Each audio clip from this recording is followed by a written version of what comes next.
জুবিন গাৰ্গক ন্যায় বিচৰা ৰাইজ বেলেগ আৰু এই সুযোগতে হিমন্ত বিশ্ব শৰ্মাক পদত্যাগ কৰাই দিওঁ, সেইটো এক নম্বৰ। ন্যায় দিমেই আৰু সেইটো মোৰ সংকল্প, ন্যায় দিহে দিম। ক'ব লাগিছিল যে আজি এটা ন্যায় প্ৰক্ৰিয়াত ডাঙৰ বিজয়, আদালতে তেওঁলোকক জামিন নিদিলে, জেলত পঠিয়ালে। যিহেতু বাৰে বাৰে মই কৈ আছোঁ আৰু লিখি আছোঁ, বিচাৰৰ আওতালে তেওঁলোক আহিবই লাগিব, তেওঁলোক চাক্ষুষ প্ৰমাণ তাত আছে। সেই 14-15জন মানুহৰ সন্মুখত এজন মানুহ তেনেকৈ নাইকিয়া হৈ যাব পাৰে নেকি? সেইটো কোনে দিলেহেঁতেন? আপোনালোকে কওকচোন, আপোনালোকৰ সন্মুখত জুবিন গাৰ্গক কেতিয়াবা নোহোৱা হৈ যাবলৈ আপোনালোকে দিলেহেঁতেন নে? নমস্কাৰ, মই আকৌ এবাৰ জুবিনদাৰ বাবে নিউজ লৈ আপডেট হিচাপে আপোনালোকৰ মাজত আহিলোঁ যে জুবিনদাৰ ন্যায়টো আমি জানুৱাৰী মাহত পাম বুলি আশা ৰাখিছিলোঁ, কিন্তু আজি ফেব্ৰুৱাৰী পাৰ হ'বগৈ, কিন্তু আমি জুবিনদাৰ ন্যায় কেতিয়াও পোৱা নাই। ছেপ্টেম্বৰ মাহৰ পৰা জুবিনদাৰ মৃত্যু হৈছিল, ছেপ্টেম্বৰত 19 তাৰিখে। আজি 4 মাহ পাৰ হ'ব, 4 মাহ পাৰ হ'লে চাগে না জুবিনদাৰ মৃত্যু হোৱা। এতিয়ালৈকে আমি জুবিনদাৰ ন্যায় পোৱা নাই, কিয়নো জুবিনদাৰ ন্যায় পাবলৈ এবছৰ ধৰি আমি এবছৰমান লাগিব নেকি। আমি ভাবিছোঁ যে জুবিনদাৰ ন্যায় ইমান সোনকালে আমি বিচাৰি আছিলোঁ, কিন্তু জুবিনদাৰ ন্যায়ৰ বাবে কোনো কথা নাই, কোনো নিউজ নাই, জুবিনদাৰ বাবে কোনো জাষ্টিছ নাই।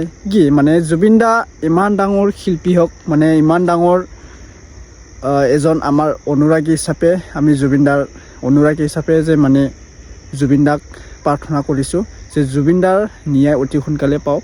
আৰু অসম চৰকাৰক অনুৰোধ কৰিছোঁ, আৰু অলৰেডি আমাৰ গৰিমা বৌও মানে অনুৰোধ কৰি আছে যে জুবিনদাৰ ন্যায় লাগে, জুবিনৰ ন্যায় লাগে, জুবিনৰ ন্যায় লাগে।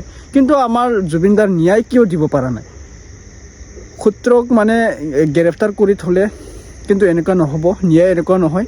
জুবিনদাক যেনেকৈ হত্যা কৰিছিল, এই হত্যাকাৰীবিলাকেও জুবিনদাৰ দৰে হত্যা কৰিব লাগে। আমি ন্যায়ৰ বাবে অতি চিঞৰি আছিলোঁ যে জুবিনদাৰ ন্যায় লাগে। মানে জুবিনদাক কোনেও ভাল নাপায় নেকি যে জুবিনদাক ন্যায় দিব নোৱাৰে? সামান্য মানুহ যদি আমি কিবা এটা দুৰ্ঘটনা হৈ যাওঁ, আমি ন্যায় পাম জানো? আমিতো ন্যায় নাপামেই। ইমান ডাঙৰ শিল্পীয়ে, ইমান ডাঙৰ এজন মানুহে, আমাৰ ঈশ্বৰ ভগৱানে যদি ন্যায় নাপায়, কাৰোবাৰ এটা হঠাৎ কিবা দুৰ্ঘটনা হৈ যাব, এইটোতো ন্যায়টো নাপাব। তেনেহ'লে ন্যায় কোৱা শব্দটো এৰিয়ে দিয়ক যদি জুবিনদাক ন্যায় দিব নোৱাৰে। আগৰ পৰাই চিঞৰি আছোঁ, আগৰ পৰাই কৈ আছোঁ জুবিনদাৰ ন্যায় লাগে। আমাৰ গৰিমাবু অনুৰোধে কৰি আছে যে ফেচবুকৰ পষ্টৰে দিয়া আছে, ন্যায় কেতিয়া দিব? কোৰ্টতো কেছ চলি আছে, কোনে কেনেকৈ হত্যা কৰিছিল, চেমকানুৱে কেনেকৈ হত্যা কৰিছিল, সিদ্ধাৰ্থ শৰ্মাই কেনেকৈ হত্যা কৰিছিল জুবিনদাক, এইবিলাকতো কাম অলৰেডি হৈয়ে গ'ল। আৰু হত্যাকাৰীক গমে পোৱা গ'ল যে জুবিনদাক হত্যা কৰিছে। তেনেহ'লে কি মুখ চাই আছে, কি চাই আছে এইবিলাক হত্যাকাৰীক? ওলাই আনক জেলৰ পৰা, অলপ শাস্তি দিয়ক, জুবিনৰ আত্মাখন অলপ শান্তি পাওক। এতিয়া নিউজত চাই ল'ব। আৰু জুবিনদাৰ বাবে ন্যায় বিচৰা আমাৰ সকলোৱে মৰমৰ, সকলোৱে চিনি পোৱা ভেক্টৰ দাস ডাঙৰীয়া বা ভেক্টৰ দাসে ব্ৰাদাৰে কি কথা ক'লে আপোনালোকে চাই ল'ব। ভেক্টৰ দাসক গ্ৰেপ্তাৰ কৰি থৈছে জুবিনদাৰৰ ন্যায়ৰ চিঞৰাৰ বাবে। এতিয়া ইলেকশ্যনো আহি আছে, এইবিলাক কথা কৈ আছে। এতিয়া ভেক্টৰ দাসে কি কথা ক'লে আপোনালোকে চাই ল'ব। ভেক্টৰ দাস মানে ডাঙৰীয়াই আপোনালোকে চাই ল'ব। আৰু আমাৰ গৰিমা বৌ ন্যায়ৰ বাবে কি কথা ক'লে চাই ল'ব, ঠিক আছে? আচ্ছা, পোনপ্ৰথমে মোৰ চেনেলত স্বাগতম জনালোঁ। যদি চেনেলত নতুনবাৰ আহিছে ছাবস্ক্ৰাইব কৰি ল'ব আৰু ভিডিঅ'টো শ্বেয়াৰ কৰি দিব, জুবিনৰ বাবে এটা কমেণ্ট লিখি দিব। আৰু আপোনালোকে কোনটো ডিষ্ট্ৰিক্টৰ পৰা মোৰ ভিডিঅ' চাই আছা এটা কমেণ্ট কৰি জনাব দেই। Thank you. শিৱসাগৰৰ পৰা চাই আছে, কোনোবা বঙাইগাঁও, কোকৰাঝাৰ, একদম গুৱাহাটী, বহুত দূৰৰ পৰা, মেঘালয়ৰ পৰা চাই আছে, অৰুণাচলৰ পৰা চাই আছে, ত্ৰিপুৰাৰ পৰা চাই আছে। তো থেংক ইউ ছ' মাছ, আপোনালোকে ছাপোৰ্ট কৰি যাব। মই এনেকৈ নতুন আপডেট আপোনালোকৰ মাজত লৈ আহিম, ঠিক আছে? চশমা পিন্ধি ভিডিঅ' বনাইছোঁ, কিয়নো ফ্লাছ লাইটটো চকুত লাগে ন, বেয়া হৈ যাব, সেইকাৰণে চশমা পিন্ধি ভিডিঅ' বনাইছোঁ। একচুৱেলি ভিক্টৰ দাসক ভয় কৰে, ভিক্টৰ দাসৰ সততাক ভয় কৰে, আৰু সেইকাৰণে ভিক্টৰ দাসক আবদ্ধ কৰি ৰাজবন্দী কৰি ৰখা হৈছে। জুবিনদাৰ ন্যায়ৰ যিটো প্ৰক্ৰিয়া, সেই প্ৰক্ৰিয়াটো একচুৱেলি তল পেলাবৰ কাৰণে মোক সোমাই থৈ দিছে ভিতৰত। আৰু আগন্তুক ইলেকশ্যনো আহি আছে, সেইকাৰণে ভিক্টৰ দাসক সোমাই থৈ দিছে। কম মানে কি, অসমৰ ৰাইজে এতিয়া নিৰ্ণয় কৰা সময় যে ভিক্টৰ দাস দেশদ্ৰোহী নে দেশপ্ৰেমী। প্ৰথম কথা এইটো। দ্বিতীয়তে এইটোৱে ক'ম যে ৰাইজৰ হকে কাম কৰি গৈছোঁ, ৰাইজৰ হকে কাম কৰি যাম। এটা ডাঙৰ বৃহৎ ষড়যন্ত্ৰ সকলোৱে বুজি পাব লাগে যে কি ভিক্টৰ দাসক সোমাই বাকী জেনজিক ভয় খুৱাব বিচাৰিছে যে তহঁতে এনেকুৱা কৰিলে ভিক্টৰ দাসৰ দৰে সোমাই থৈ দিম। আৰু মোৰ এটা বিশ্বাস যে যুৱ প্ৰজন্মই এইটো বুজি পায় যে জুবিনদাৰ ন্যায়ৰ যিটো প্ৰক্ৰিয়া সেই প্ৰক্ৰিয়াটো একচুৱেলি তল পেলাবৰ কাৰণে মোক সোমাই থৈ দিছে ভিতৰত, আৰু আগন্তুক ইলেকশ্যনো আহি আছে, সেইকাৰণে ভিক্টৰ দাসক সোমাই থৈ দিছে। তো সকলোৱে বুজিয়ে পায় যে কি একচুৱেলি ভিক্টৰ দাসক ভয় কৰে, ভিক্টৰ দাসৰ সততাক ভয় কৰে, আৰু সেইকাৰণে ভিক্টৰ দাসক আবদ্ধ কৰি ৰাজবন্দী কৰি ৰখা হৈছে। সেই প্ৰতিবাদটো স্তব্ধ হোৱা বুলি সকলোৱে দেখিছে, কাৰণ মাত মাতা মানুহ নাই, আৰু মাত মাতা মানুহ যোনে মাত মাতিছে তাকে সোমাই থৈ দিছে, সেইখিনি সকলোৱে দেখা পাইছে।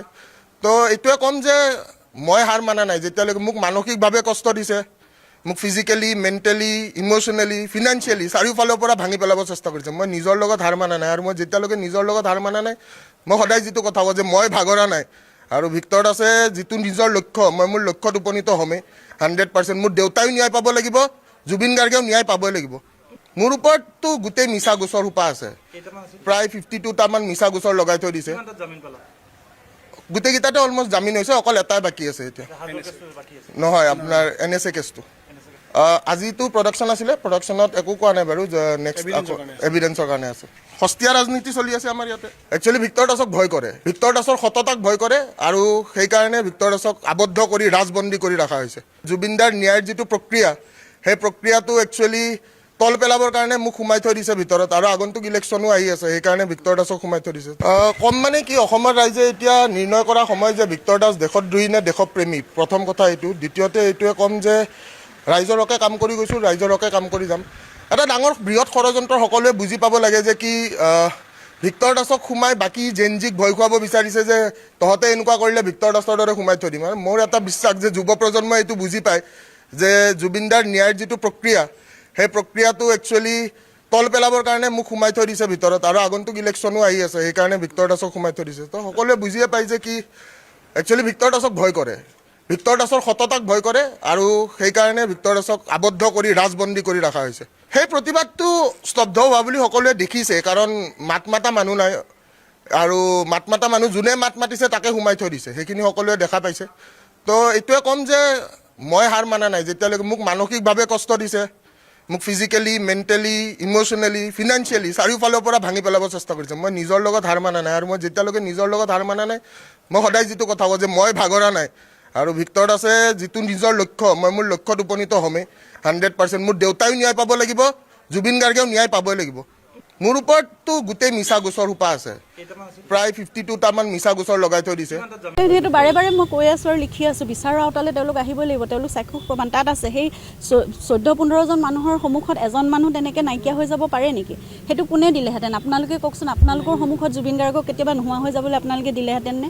নিজৰ প্ৰাণৰ মানে কি কয় নিজৰ প্ৰাণলৈ কেয়াৰ নকৰে আপোনালোক আগবাঢ়ি গ'লহেঁতেন, হয় নহয়? তেওঁলোক ন্যায়ালয় আহিবই লাগিব, তেওঁলোক আহিবই লাগিব। কিন্তু সেইটো এতিয়াও শেষ হোৱা নাইতো, প্ৰক্ৰিয়াটো আৰম্ভ হৈছেহে। সেইখিনি আমি নাজানো, সেইখিনি আমি গম নাপালোঁ, কিন্তু সেইখিনি আমাৰ সদায় দাবী আছে, আমাৰ সদায় সেইখিনি হেৰি আছে যে তেওঁলোক আহিবই লাগিব।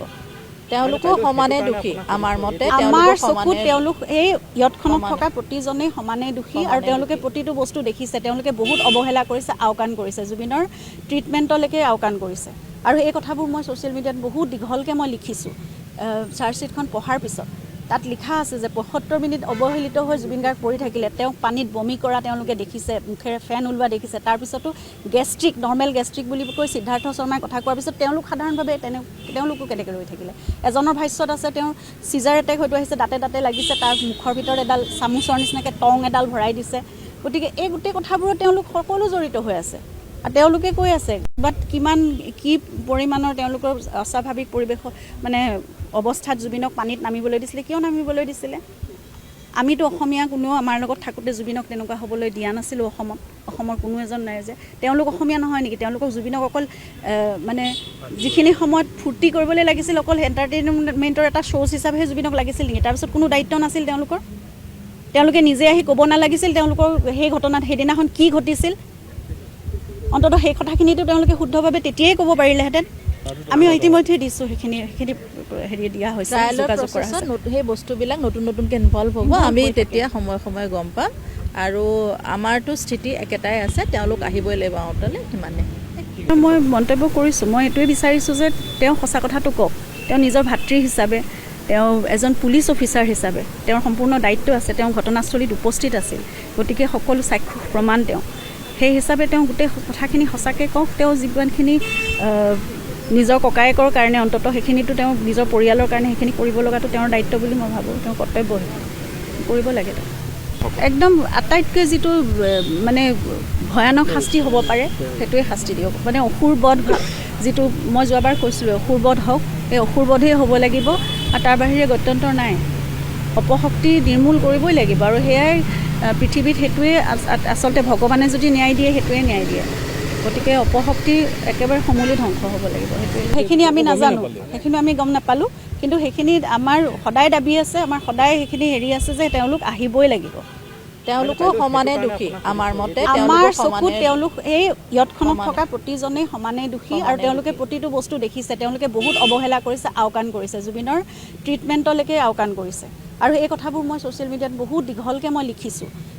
চাৰ্জশ্বিটখন পঢ়াৰ পিছত তাত লিখা আছে যে ৭৫ মিনিট অৱহেলিত হৈ জুবিন গাৰ্গ পৰি থাকিলে, তেওঁক পানীত বমি কৰা তেওঁলোকে দেখিছে, মুখেৰে ফেন ওলোৱা দেখিছে, তাৰপিছতো গেষ্ট্ৰিক, নৰ্মেল গেষ্ট্ৰিক বুলি কৈ সিদ্ধাৰ্থ শৰ্মাই কথা কোৱাৰ পিছত তেওঁলোক সাধাৰণভাৱে তেওঁলোকো কেনেকৈ ৰৈ থাকিলে। এজনৰ ভাষ্যত আছে তেওঁৰ চিজাৰ এটেক হয়তো আহিছে, দাঁতে দাঁতে লাগিছে, তাৰ মুখৰ ভিতৰত এডাল চামুচৰ নিচিনাকৈ টং এডাল ভৰাই দিছে। গতিকে এই গোটেই কথাবোৰত তেওঁলোক সকলো জড়িত হৈ আছে আৰু তেওঁলোকে কৈ আছে বাট কি পৰিমাণৰ তেওঁলোকৰ অস্বাভাৱিক পৰিৱেশ মানে অৱস্থাত জুবিনক পানীত নামিবলৈ দিছিলে, কিয় নামিবলৈ দিছিলে? আমিতো অসমীয়া কোনেও আমাৰ লগত থাকোঁতে জুবিনক তেনেকুৱা হ'বলৈ দিয়া নাছিলোঁ। অসমৰ কোনো এজন নাই যে তেওঁলোক অসমীয়া নহয় নেকি? তেওঁলোকক জুবিনক অকল মানে যিখিনি সময়ত ফূৰ্তি কৰিবলৈ লাগিছিল অকল এণ্টাৰটেইনমেণ্টৰ এটা শ্ব'জ হিচাপেহে জুবিনক লাগিছিল নেকি? তাৰপিছত কোনো দায়িত্ব নাছিল তেওঁলোকৰ? তেওঁলোকে নিজে আহি ক'ব নালাগিছিল তেওঁলোকৰ সেই ঘটনাত সেইদিনাখন কি ঘটিছিল? অন্ততঃ সেই কথাখিনিতো তেওঁলোকে শুদ্ধভাৱে তেতিয়াই ক'ব পাৰিলেহেঁতেন।